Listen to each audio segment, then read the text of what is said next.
Welcome to recipes in my way. இன்றைக்கி நம்ம அருமையான சுவையில் மணக்க மட்டன் பிரியாணி சாப்பிட்ற மாதிரி ஒரு டேஸ்ட்டில் வெஜ் பிரியாணி செய்ய போகிறோம். குழையாமல் அடிபிடிக்காமல் குக்கரில் செய்யக்கூடிய இந்த வெஜ் மட்டன் பிரியாணியோட சுவைக்கு இன்னும் கொஞ்சம் சாப்பிட்லாமான்னு தோணும். அந்தளவுக்கு ரொம்ப சுலபமாக இதை எப்படி செய்கிறது, இதுக்கு தேவையான பொருட்கள் என்ன பார்க்கலாம் வாங்க. மிக்சி ஜாரில் 6-7 சின்ன வெங்காயம், 150 கிராம் அளவுக்கு 2 தக்காளியை நறுக்கி வச்சுருக்கேன், இதையும் போட்டுக்கலாம். 3 பச்சை மிளகாய் சின்னதாக இருந்தால் 4 போட்டுக்கோங்க. ஒரு கைப்பிடி அளவுக்கு புதினா இலை, அதில் பாதி அளவுக்கு நறுக்கின மல்லி இலை. தண்ணி சேர்க்காமல் ரொம்ப நைஸாக இல்லாமல் கொஞ்சம் கொரகொரப்பாக அரைச்சி எடுத்து வச்சுருக்கேன். குக்கரில் 4 டேபிள் ஸ்பூன் எண்ணெய் ஊற்றிக்கலாம். 2 டேபிள் ஸ்பூன் எண்ணெய், 2 டேபிள் ஸ்பூன் நெய் சேர்க்கிறதா இருந்தாலும் சேர்த்துக்கோங்க. 2 துண்டு பட்டை, 2 பிரியாணி இலை, 4 கிராம்பு, 4 ஏலக்காய், 2 நட்சத்திர சோம்பு, 1 டீஸ்பூன் சோம்பு, 1/2 டீஸ்பூன் சாய் ஜீரா, 1/2 டீஸ்பூன் சீரகம். சாய் ஜீரா இல்லைன்னா 1 டீஸ்பூன் சீரகம் போட்டுக்கோங்க. 2 பெரிய வெங்காயம் நீல வாக்கில் நறுக்கினது, 1 கொத்து கருவேப்பிலை. வெங்காயத்தை நல்லா செவக்கிற அளவுக்கு வதக்கிடலாம். வெங்காயம் நல்லா வதங்கிருச்சு. 2 டேபிள் ஸ்பூன் இஞ்சி பூண்டு விழுது சேர்த்துக்கலாம். இஞ்சி பூண்டு விழுதோட பச்சை வாசனை போகிற அளவுக்கு ஒரு 2 நிமிஷம் நல்லா ஃப்ரை பண்ணிக்கலாம். இப்போ இதில் நம்ம அரைச்ச மசாலாவை ஊற்றிடலாம்.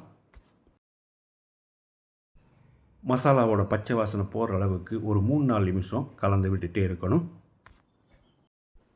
ஒரு கை அளவுக்கு பாலக்கீரையை பொடியாக நறுக்கி வச்சுருக்கேன், இதை போட்டுக்கலாம். 3/4 கப் அளவுக்கு பச்சை பட்டாணி. இது எல்லாத்தையும் ஒரு தரம் கலந்து விட்டுடலாம். இப்போ இதில் 1/2 டீஸ்பூன் மஞ்சள் தூள், 1 டீஸ்பூன் கரம் மசாலா, 1 டீஸ்பூன் மிளகாய்த்தூள், இது ஆப்ஷனல் தான். 2 டீஸ்பூன் மட்டன் மசாலா, இது கடையில் வாங்கினது தான். 1 டேபிள் ஸ்பூன் கல்லுப்பு, பத்தலைனா மறுபடி கூட போட்டுக்கலாம். இது எல்லாத்தையும் ஒரு தரம் கலந்து விட்டுடலாம். இப்போ இதோட 1/2 கப் அளவுக்கு கெட்டியான அதிகம் புளிப்பில்லாத தயிரையும் ஊற்றி கலந்துடலாம். 1 நிமிஷம் நல்லா கலந்து விடணும். 1/2 கப் அளவுக்கு சோயாவை 5 நிமிஷம் கொதிக்க வச்சு புளிஞ்செடுத்து வச்சுருக்கேன், இதை போட்டு கலந்து விட்டுடலாம். சோயாவில் மசாலா பிடிக்கிற மாதிரி 1 நிமிஷம் நல்லா கலந்து விடணும். 1 கிளாஸ் அளவுக்கு சீரக சம்பா அரிசியை 1/2 மணி நேரம் ஊற வச்சு எடுத்து வச்சுருக்கேன், இதை போட்டுக்கலாம். அரிசியோட அளவு 300 கிராம். அரிசியை போட்டு 1 நிமிஷம் கலந்து விட்டுடலாம்.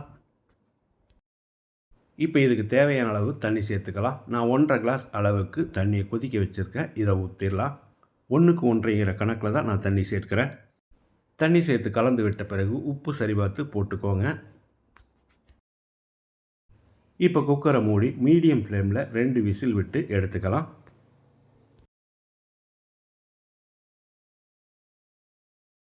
ரெண்டு விசில் வந்து ப்ரெஷர் அடங்கிருச்சு. இப்போ திறந்துடலாம். வீடே மணக்கிற அளவுக்கு நம்மளோட வெஜ் மட்டன் பிரியாணி ரெடி ஆயிருச்சு. பார்க்கும்போதே தெரியும் எந்த அளவுக்கு உதிரியாக வந்திருக்குன்னு. அதே சமயம் துளி கூட அடிப்பிடிக்காமல் நல்லா வந்திருக்கு. இதே மாதிரி இதே அளவுகளோடு நீங்கள் செய்து பாருங்கள். இந்த வீடியோ பிடிச்சிருந்தால் லைக் பண்ணுங்கள், கமெண்ட் பண்ணுங்கள், ஷேர் பண்ணுங்கள். சப்ஸ்கிரைப் பண்ணாதவங்க சப்ஸ்கிரைப் பண்ணுங்கள். மறக்காமல் பெல் பட்டனை கிளிக் பண்ணுங்கள்.